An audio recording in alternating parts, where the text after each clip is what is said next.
Hi guys and welcome to current affairs funda. आज के इस वीडियो में हम लोग यहाँ पर ऑलिव बोर्ड का एक क्वेश्चन डिस्कस करेंगे जो कि बेस्ड है आपका ईयर एंड मंथ पर। ठीक है, तो देखते हैं। इस टाइप के क्वेश्चन की प्रैक्टिस के लिए आप लोग ऑलिव बोर्ड की साइट को विजिट कर सकते हैं, साथ ही इनकी जो टेस्ट सीरीज है उसको फॉलो कर सकते हैं, जिसका लिंक आपको डिस्क्रिप्शन बॉक्स में दे दिया जाएगा। चलिए फिर शुरू करते हैं इस वीडियो को। तो यहाँ पर क्वेश्चन सबसे पहले हिंदी लैंग्वेज में रखा गया है। जो भी पर्सन हिंदी लैंग्वेज प्रीफर करते हैं वो इस क्वेश्चन को हिंदी में अटैम्प्ट कर सकते हैं। एंड यहाँ पे क्वेश्चन रखा गया है इंग्लिश लैंग्वेज में। इसकी आगे वाली साइड से मैं क्वेश्चन को डिस्कस करूंगी। ओके, यहाँ पर मैं कुछ जो इंस्ट्रक्शंस हैं उसको पढ़ देती हूँ।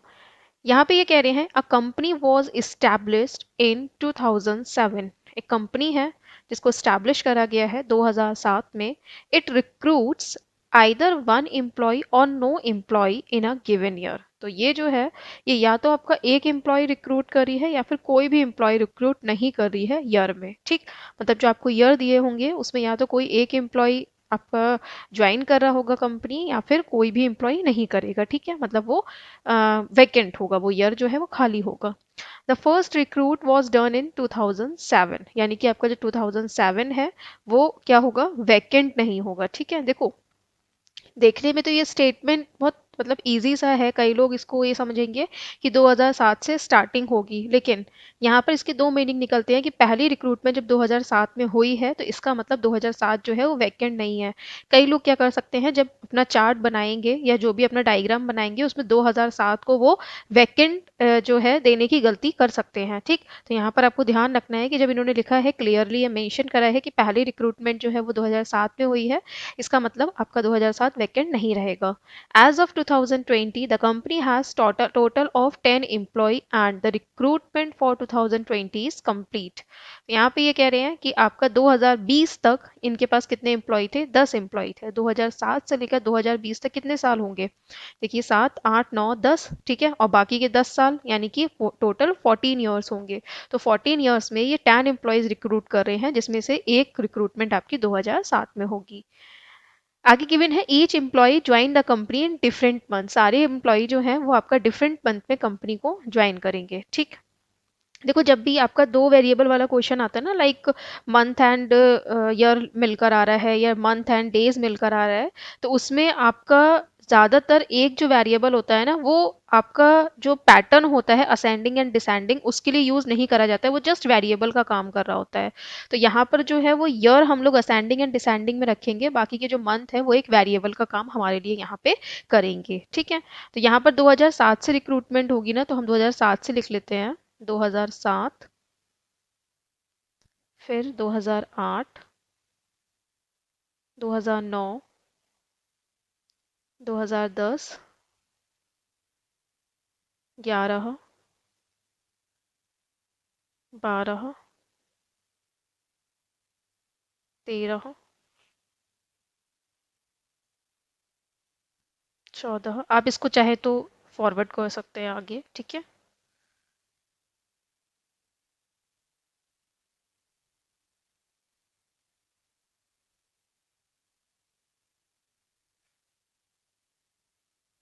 ठीक है। यहाँ पे कह रहे हैं D is one of the employees of the company. D जो है वो एम्प्लॉय है कंपनी का। ठीक है, मतलब एक जो एम्प्लॉय है वो डी है। Then only one person was recruited in prime numbered year and he joined in August। तो यहाँ पर ये कह रहे हैं खाली एक पर्सन जो है वो प्राइम नंबर ईयर में रिक्रूट करा गया है, यानी कि आपके जितने भी प्राइम नंबर के ईयर होंगे उसमें खाली एक ईयर का हमें यूज़ करना है, और वो जो एक ईयर का यूज़ होगा उसमें आपका जो पर्सन है वो अगस्त में ज्वाइन करेगा। तो हम देख सकते हैं एक बार कि प्राइम नंबर कौन कौन से हैं। क्या 2007 प्राइम नंबर है? नहीं। आप देखोगे 7 और 2 कितने हो जाएंगे, 9, यानी कि ये 3 से कट हो जाएगा। लास्ट में 8 है यानी कि इवन है, 2 से कट हो जाएगा। फिर 9 और 10 11, हालांकि ये आपका 3 से कट तो नहीं हो रहा है, तो इसके अलावा देखो 5 से भी नहीं होगा। 7 से अगर आप देखोगे तो 7 दूनी 14 और 60 हो जाएगा 56, एंड 4 आपका ये जो है ये 7 से डिवाइड हो जाएगा। ठीक है, 2010 इवन है तो ये कट हो जाएगा। 2011 अगर आप देखोगे तो आपका 2 3 और 4, 3 से भी नहीं होगा, 5 से भी नहीं होगा। 7 से अगर आप देखोगे तो 7 दूनी 14, 7 अट्ठे 56, 5 7 से भी नहीं जाएगा ये, एंड 11 से भी नहीं जाएगा ये। 13 से अगर आप देखोगे तो 13 एकम 13 और 71, 13 पंजे 65 एंड नहीं 13 से भी नहीं जाएगा ये, ठीक है। तो आपका जो 2011 है ये क्या रहेगा, ये आपका प्राइम नंबर रहेगा, ठीक है। अच्छा, आप ज़्यादा से ज़्यादा कट करके किससे देख सकते हो, आप 13 देखोगे, 13 के बाद आप 17 और 19 देखोगे, उससे ज़्यादा आप 23 देख सकते हो, उससे ज़्यादा आपको देखने की ज़रूरत नहीं है, क्योंकि ज़्यादातर जो नंबर्स होते हैं वो इन्हीं से आपके कट होकर मिल जाते हैं, ठीक है। मतलब इतना टफ भी आपको नहीं दिया जाता है कि आपको बहुत आगे जाना पड़े, राइट। तो यहाँ पर आपका जो 2011 है वो एक प्राइम नंबर है, तो यहाँ पर क्या होगा, या तो इसका यूज हो रहा होगा अगस्त के लिए, ठीक है। इसके अलावा कौन सा प्राइम नंबर है, 12 तो है नहीं, 2013 है क्या, 3 4 5 6 ये भी नहीं है, 14 भी नहीं है, 15 भी नहीं है, 16 भी नहीं है, 17 है क्या, 7 8 9 1 10, हाँ 17 है, ठीक है। ये आप देख लीजिएगा, 2017 भी एक प्राइम नंबर है, तो यहाँ पर आ जाएगा अगस्त। 18 नहीं है, 19 अगर आप देखोगे तो 9 और 1 10, 11 12, ये भी 3 से कट जाएगा, तो आपका अगस्त जो है वो 2011 में आएगा या फिर 2017 में आएगा। दूसरी बात, अगर अगस्त का यूज हम 2011 में कर रहे हैं, यानी कि 2017 में कोई भी रिक्रूटमेंट नहीं होगी, क्योंकि प्राइम नंबर जो है वो खाली एक ही यूज करना है। सेम अगर हम अगस्त का यूज 2017 में कर रहे हैं तो आपका 2011 में कोई भी रिक्रूटमेंट नहीं होगी, ठीक है। चलिए आगे देखते हैं। No one join in either April or July, ठीक।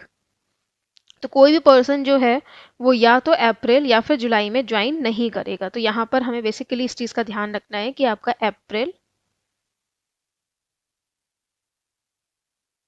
एंड जुलाई, इन दो वेरिएबल का यूज नहीं करना है, ठीक है। Then A join in a leap years after 2012, तो आपका ए जो है वो लीप ईयर्स में ज्वाइन करता है 2012 के बाद। तो 2012 के बाद कौन कौन से लीप ईयर हैं, 2016 है और 2020 है, ठीक। तो अभी हम ज़्यादा अभी पॉसिबिलिटी नहीं बनाएंगे, क्योंकि इसी से दो पॉसिबिलिटी बन जाएंगी, ठीक। लाइक आपका जो फर्स्ट डायग्राम है इसमें से दो पॉसिबिलिटी निकलेंगी कि ए को हम 2016 दें और 2020 दें। सेम आपका जो सेकंड डायग्राम है इससे दो पॉसिबिलिटी निकल जाएंगी कि हम इसको 2016 दें या 2020 दें, ठीक है। तो अभी हम ऐसा नहीं करेंगे, अभी हम यहाँ पर इसको ऐसे ही छोड़ेंगे जब तक अगर हमें कोई इससे रिलेटेड पॉइंट नहीं मिल जाता तब तक, ठीक। देन आगे बढ़ते हैं। गिवन है no one join in the years immediately before and immediately after the year in which a join, तो यहाँ पे ये कह रहे हैं immediately before and immediately after आपका ए का कोई भी पर्सन ज्वाइन नहीं करेगा, ठीक।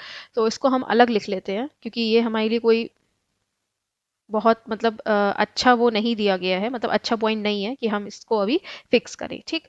आगे बढ़ते हैं। The one who join in February was recruited before 2010 and he was not recruited in a leap year, तो यहाँ पे ये कह रहे हैं आपका वो पर्सन जिसने फरवरी में ज्वाइन करा है वो 2010 से पहले करेगा, लेकिन लीप ईयर में नहीं करेगा। तो 2010 से पहले करेगा, लीप ईयर में नहीं करेगा, यानी कि आपका 2008 में नहीं करेगा। तो फरवरी आपका कहाँ आएगा, या तो आपका 2009 में आएगा या फिर आपका 2007 में आएगा, ठीक है। तो अभी मैं अगेन पॉसिबिलिटी नहीं बनाऊंगी, अगर मुझे फरवरी से रिलेटेड कोई पॉइंट मिलता है तब मैं पॉसिबिलिटी बनाऊंगी, ठीक। गिवन है only one person was recruited between the one who join in February and Z who joined in August, okay. देखो यहाँ पर ये कह रहे हैं कि खाली एक पर्सन की रिक्रूटमेंट होगी, बहुत ध्यान से करना है कि कब ये एक पर्सन को बोल रहे हैं, कब यहाँ पर ये एक ईयर का गैप ले रहे हैं, ओके। एंड गैप किस में ले रहे हैं, जेड के बीच में और फरवरी के बीच में। जेड जिसने कब ज्वाइन करा है, अगस्त में, यानी कि आपका जेड जो है वो यहाँ पर आएगा, और ये वाला जो अगस्त है ये हट जाएगा। क्यों, क्योंकि अगर मैं जेड को यहाँ लिखती हूँ तो फरवरी आपका यहाँ और यहाँ पर आएगा, और इनके बीच में खाली एक पर्सन रिक्रूट हो ऐसा तो हो नहीं सकता, यानी कि आपकी जो ये वाली पॉसिबिलिटी है ये यहाँ पर कट हो जाएगी, ठीक। अब आप देखोगे तो फरवरी के बारे में, तो फरवरी जो है वो कहाँ पर आएगा, या तो यहाँ पर आएगा, ठीक है, और इसके बीच में एक पर्सन जरूर आएगा, और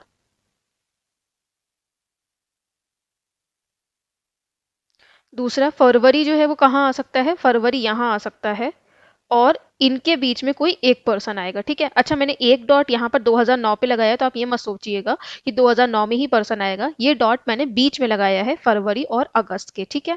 आपका जो पर्सन है वो 2008 में भी आ सकता है, 2009 में भी आ सकता है, 2010 में भी आ सकता है, और कोई दो जो है वो वैकेंट होंगे, ठीक है। मेरे यहाँ पर जो डॉट लगाने का मतलब है वो ये है कि इनके बीच में कोई एक ही पर्सन आएगा, बाकी के दो जो होंगे वो क्या होंगे, वैकेंट होंगे, ठीक है। चलिए आगे बढ़ते हैं। तो यहाँ पे कह रहे हैं no recruitment was done in 2008, 2008 में कोई भी रिक्रूटमेंट नहीं हुई है, यानी कि ये क्या रहेगा, आपका खाली रहेगा, ठीक है। and three consecutive recruitments were done in the year immediately after 2008 and one of those was X who joined in December।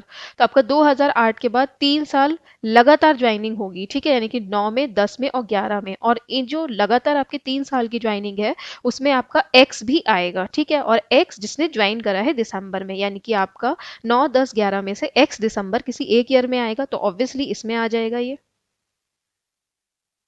ठीक है। अब यहाँ पर जो ये वाली आपकी कंडीशन है इसमें अगर आप देखोगे तो यहाँ पर क्या कहा गया था कि 8 के बाद आपका लगातार तीनों साल में रिक्रूटमेंट होगी, यानी कि इसमें भी होगी, इसमें भी होगी और इसमें भी होगी।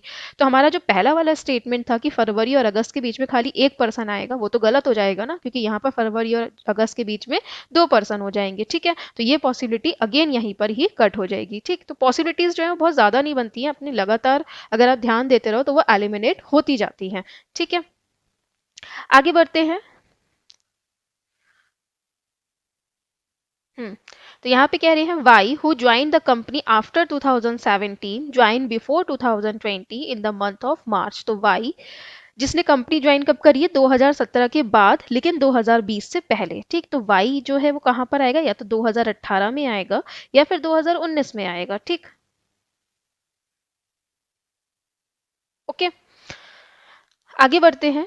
तो यहाँ पे कह रहे हैं the employ who joined in September and June were recruited in the year who sum all the digit is 9 and the P is one of them and join in September. Okay, देखो यहाँ पर ये कह रहे हैं कि जून और सितंबर को आपको ऐसे मंथ देने हैं जिसका आपका जो नंबर ऑफ आपका जो टोटल है, सम ऑफ डिजिट जो है वो कितना आए, 9 आए। तो देखो आप इनमें से कौन कौन से हैं वो ऐसे।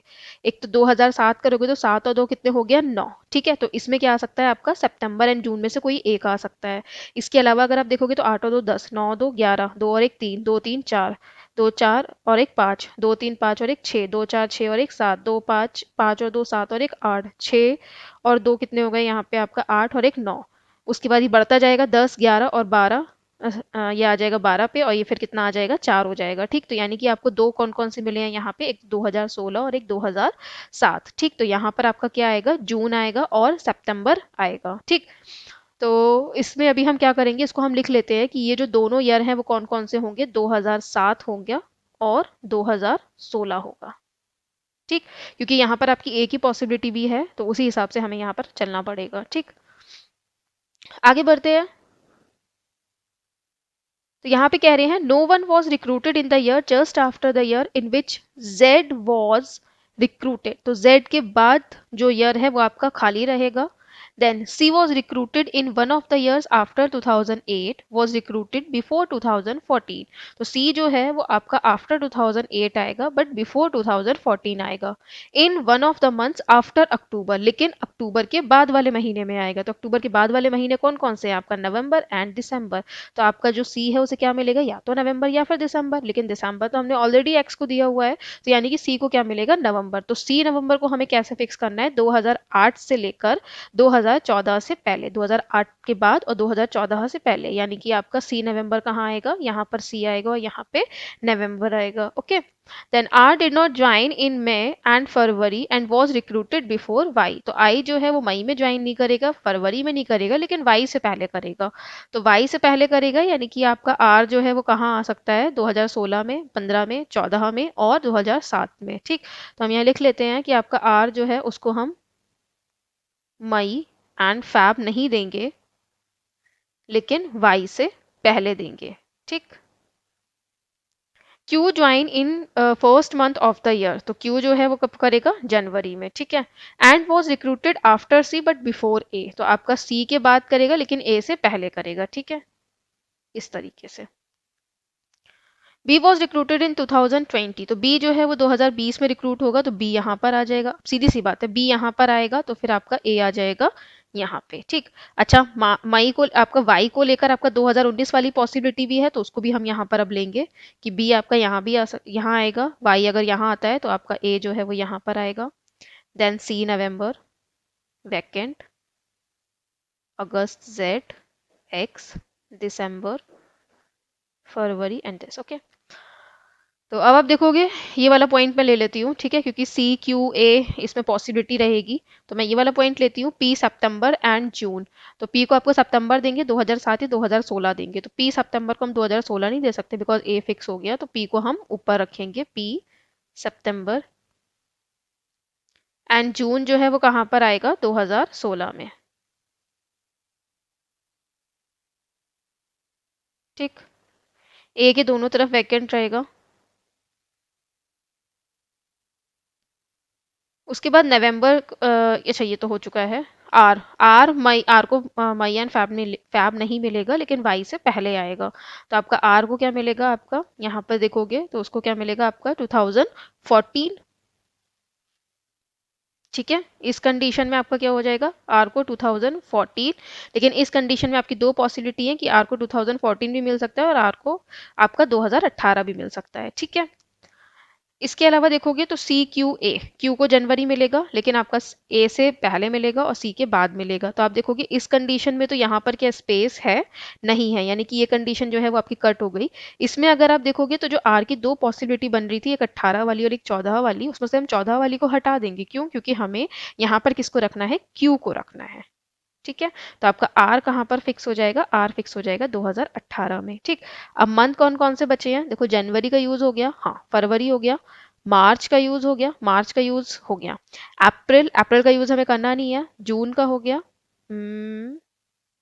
हाँ जून हो गया, जुलाई का करना नहीं है, देन सितंबर अगस्त हो गया, उसके बाद सितंबर का भी हो गया, अक्टूबर, अक्टूबर का यूज हमने नहीं करा है। ठीक, उसके बाद अक्टूबर के बाद नवंबर, नवंबर का यूज हो गया एंड दिसंबर का हो गया। ठीक है, तो आपका एक मंथ और रह बच रहा है, जनवरी, फरवरी, मार्च, अप्रैल, मई, ओके एक मई बचा है ना। ठीक, तो मई, अक्टूबर एंड मई में से हम मई आर को नहीं दे सकते क्योंकि मना करा गया है, यानी कि सीधी सी बात है, हम मई किसको देंगे, बी को देंगे, और जो बच्चे को अक्टूबर है वो किसको देंगे, आर को देंगे। ओके, तो ये कुछ आपके एमसीक्यू है। How many employee were recruited between the one who join in August and A, A और अगस्त के बीच में ज्वाइनिंग हुई है, इनके बीच में कितने पर्सन आए हैं, दो आए हैं। So option number B correct answer होगा। Who was the second employee of the company? So D was the second employee of the company. Find the odd one out. September, then December, then March, August and November. Okay, इसमें सब odd है except X. ठीक है, मतलब जिसका दिसंबर में join करा है।